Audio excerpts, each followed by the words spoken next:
Senior Trooper J.M. the Western State Police Quincy Detachment.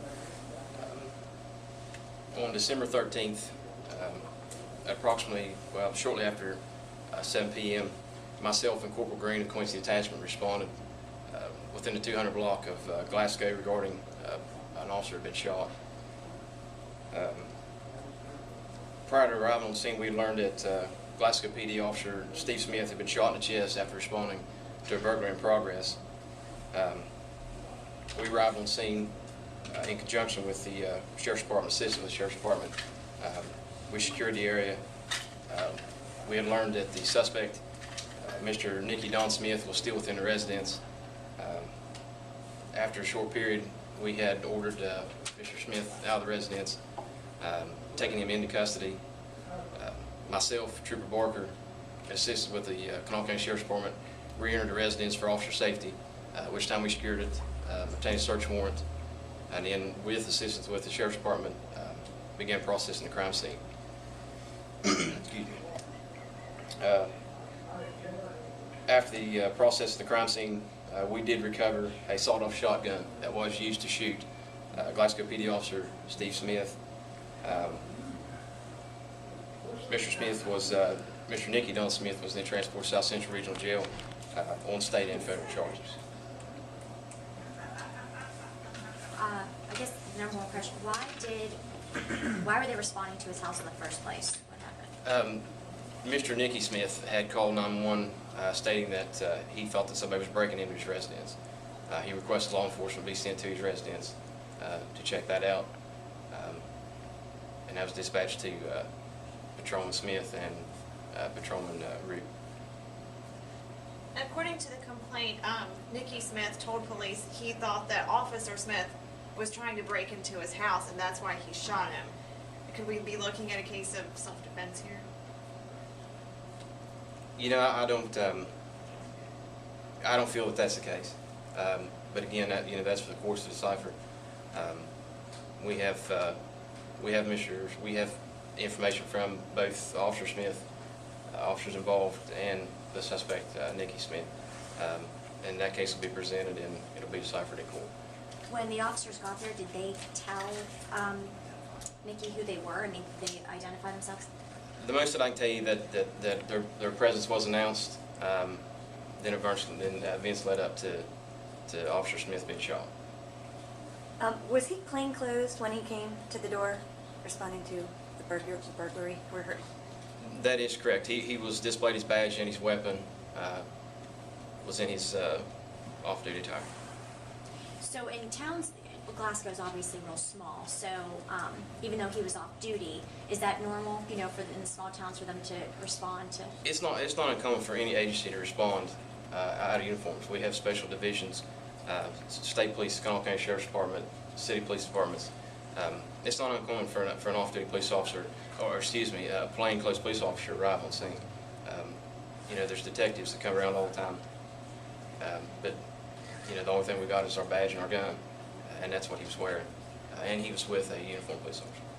Any indication why he was responding instead of that other officer who was in uniform? Mr. Smith was responding, Officer Smith was responding with Officer Roop as anyone else would do.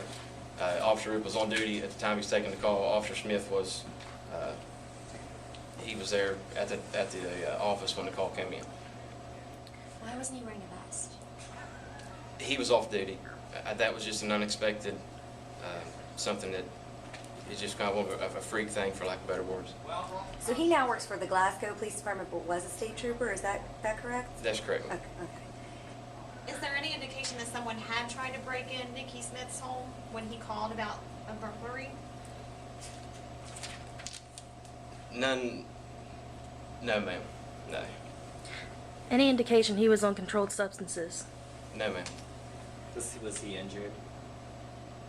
He had a slight laceration to his left hand. I believe it was left or right hand. We're hearing he has like a past or a record. Can you tell us anything about that? The best I can tell you is he's got an extensive criminal history, and he is a felon. So he was, you know, I think I'm going to tell you the best I can. My knowledge was back in '98 was his first felony conviction, and his history's from there. Do you remember what that was, his first conviction? You know, and not to be 100%, it was either, you know, to be honest with you, I can't remember. It'd become mere speculation without looking at it. Can you tell us, as an officer yourself, what this is like? You know, if you ought to respond to something like this? You know, it's a worst case scenario for all of us. It's probably the last thing that we ever want to hear come across the radio. It's something that, you know, you can train day in, day out, and you can mentally prepare yourself day in, day out. But until it happens, it's just, yeah, it's probably, like I said, it's a worst case scenario for a police officer. Some of the neighbors around that area said that there was a lot of traffic in and out of there in recent weeks. Have you all, or has anyone responded in that area recently, or to that residence? You know, I can't tell you as far as Glasgow, as far as, you know, their response. But no, I couldn't tell you honestly. I don't know how much they respond. And the officer's condition now, is he still in the hospital? He is still in hospital. The last update that I had, he was out of surgery, and he's going to have a long road ahead of him as far as recovery. Were they actually in the mobile home whenever they? No, ma'am. Officer Smith was shot on the porch. And was he home alone, Mr. Smith, home alone? Yes, ma'am. Yes. Does anyone else live in the residence? No. When officers arrived there, from what you all have looked at, did they try to enter the home when he was shot, or were they just trying to get someone to answer the door, or how did that? No, it was initial just trying to determine whether somebody was home at the residence. There was no entry to be made. They were initially, you know, again, just trying to determine whether somebody was home. After the shot came out, it was obviously a retreat to cover, to safety at that point. So no, there was never an attempt to make entry into the home.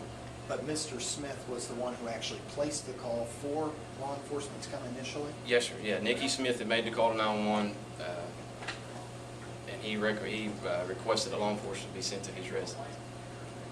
I mean, just to be clear, they do have the same last name, no relation. No, there's no relation. They don't know each other. No, no, ma'am. Any idea how many shots were fired from inside the house out, or if there was anything outside the house that was fired in at him? You know, not at this time. I don't have the full crime scene report. You know, I'm not sure not go there until I've actually, you know, got the report through. We're hearing that, well, this was one of the rumors, that a civilian actually had to drag Officer Smith off the porch to safety. Is that true, or what happened after that? No, ma'am. No, Officer Rube took Officer Smith to safety. Did Officer Roop return fire? Yes, Officer Rube did return fire. Okay. Officer Roop, can you have spelling on his last name? It's Officer A.J. Rube, R-O-O-P. So was Nickey Smith hit with any of that fire? No, Nickey Smith was not shot.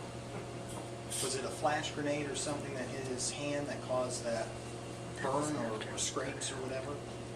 You know, no, it could be. It could have been.